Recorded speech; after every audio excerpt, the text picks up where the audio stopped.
Hi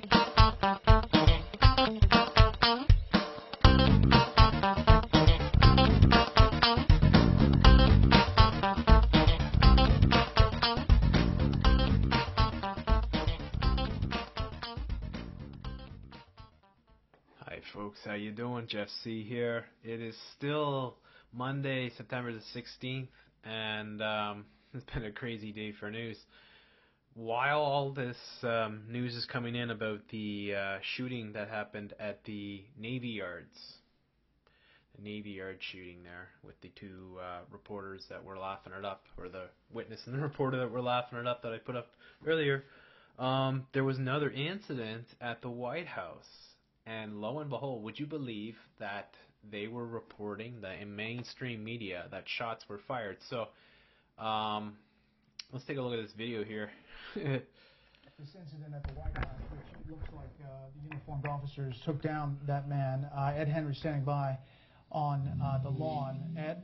Well, Brad, I've now moved into the White House briefing room because I was standing outside and I sounded like at least 2 gunshots, and at first I thought it were fireworks or something, because it's very extraordinary to hear that, obviously, in the north lawn of the White House, but I knew there was something more than just that when I saw at least one Secret Service officer take out a rather large weapon and start engaging. Then we saw at least one suspect thrown down to the ground. It appeared officers were on top of him. I think you saw some of that video. And then we heard all kinds of shouting from Secret Service officers telling tourists to get back, get out of here, and then they told any White House staff, any reporters who were out on the north lawn out there to get inside here to the White House briefing room so they could clear the lawn and make it safe. We've seen more officers engaging out there, circling around the lawn, obviously making sure that the residents, the West Wing, etc., is safe right now. When you say engaging, Ed, what do you mean? Well, I saw one officer with a large weapon, and I didn't see him actually fire it. I saw him put it up, but then I heard another shot closer to where the suspect was. So I didn't actually see the officer shoot, but he was moving closer with a large weapon like he was about to fire, and then I heard a pop, and it sounded like someone else closer had more directly engaged with the suspect. I heard at least 2 or 3 pops, not more than that, and then the yelling, the screaming, the clearing out, and I could not tell because I was close here to the briefing room to these various officers. I was not close enough to the gate to see whether or not the suspect had actually been hit, but he was certainly on the ground, and then had officers around him, Brett. Okay. Yeah, nothing but the finest, from Fox News. Gotta love that, He had a rather large weapon. He seemed to point that out a couple times. Turns out this is just some guy throwing firecrackers. He threw some firecrackers over the White House fence, and this is how it's reported by Fox News. I mean, they don't even bother. I mean, it's just like something happened. Well, there were shots, Let's get it up. Let's get it out there. Fear, it sells. People will tune in, But this reporter really was selling it, right? It was like he was in a movie or something. He got all excited over firecrackers. I mean, how many times, I can't even recall how many times I've been walking down the street and somebody lit off a pack of firecrackers or something, It's something you can pretty much tell the difference between that and shots. And that's something I've heard quite a bit myself as well. So it's kind of funny, right? And the hits just keep coming. As I said, nothing but the finest, Fox News. And this is all happening right after this Navy Yard shooting that occurred. There's a lot of talk going on about this Navy Yard thing. I'm going to show you a couple clips here and see if we can get some more on what the situation is here. The first frantic calls to police came in just after 8:15 a.m.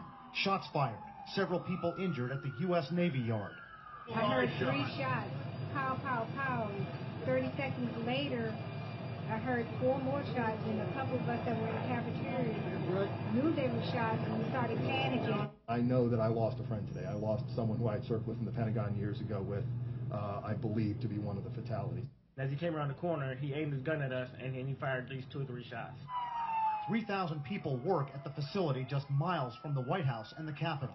He was far enough down the hall that we couldn't see his face, but we could see him with the rifle, and he raised and aimed at us and fired, and he hit high on the wall.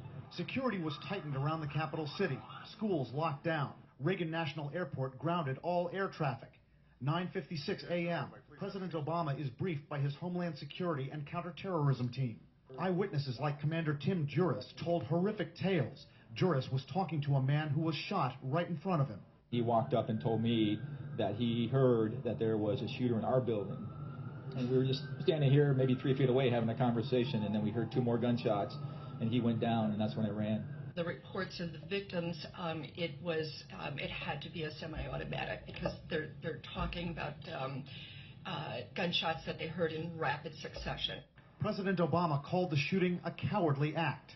We are confronting yet another mass shooting. And today it happened on a military installation in our nation's capital. We will do everything in our power to make sure whoever carried out this cowardly act is held responsible. D.C.'s mayor doesn't think the shootings are tied to terrorism, but the police still don't have a motive. We now have a total of 13 fatalities, including the shooter. We had one additional since we last convened.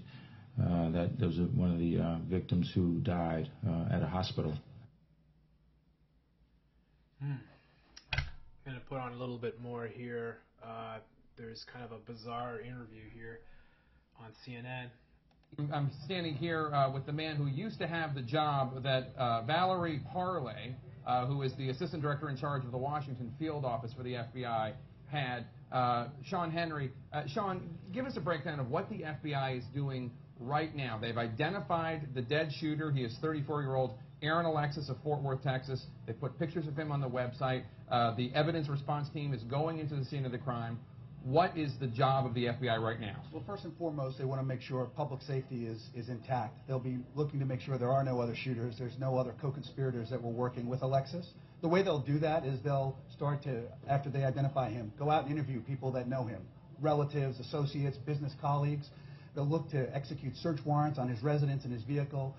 They'll probably serve judicial documents to get his cell records and to get some of his electronic media, maybe computers and those sorts of things. Because what you really want to do is expand the scope and make sure there are no other co-conspirators so that you can assure there are no other plots. We've seen historically with some of the terrorist incidents in the past that there have been multiple plots scheduled on the same day in coordination, and we want to make sure that that's certainly not the case here.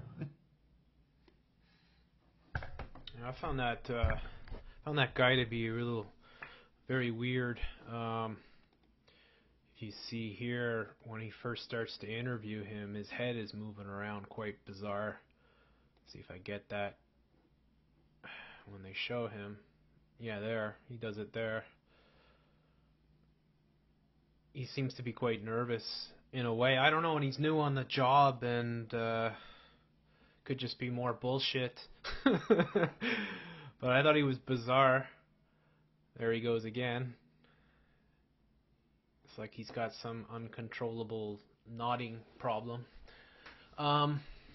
There has been some talk also that some of these reports were published on Sunday. This is from Canadian. It's from Kelowna, BC. You can see there in the weather thing. This was, some people have picked this up and said, how is this possible? It was posted Sunday, September the 15th at 11:31 p.m. And I assume that's probably Western time, which would be 3 hours ahead of Eastern time. So, you know, you're talking, 2 o'clock in the morning, 2:30 in the morning. This stuff, why was this story posted at the time? And yet, if you read through the article, it says 8:20 a.m. Well, it says basically, it gives you the, and it's also got the photo here. And ABC also had it posted, ABC News here, on September the 15th.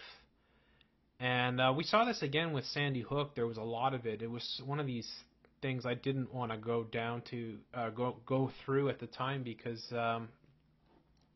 I can't, I'm not a computer expert dude, and maybe there's problems with sometimes these things get posted and the wrong date comes up for whatever reason.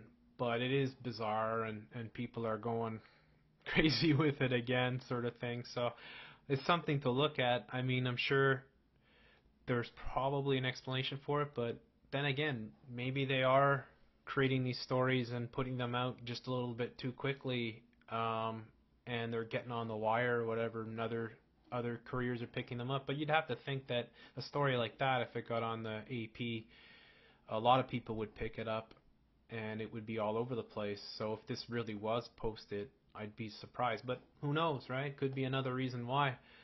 Anyways, looks like if this is a false flag, it's going to be one for the ages.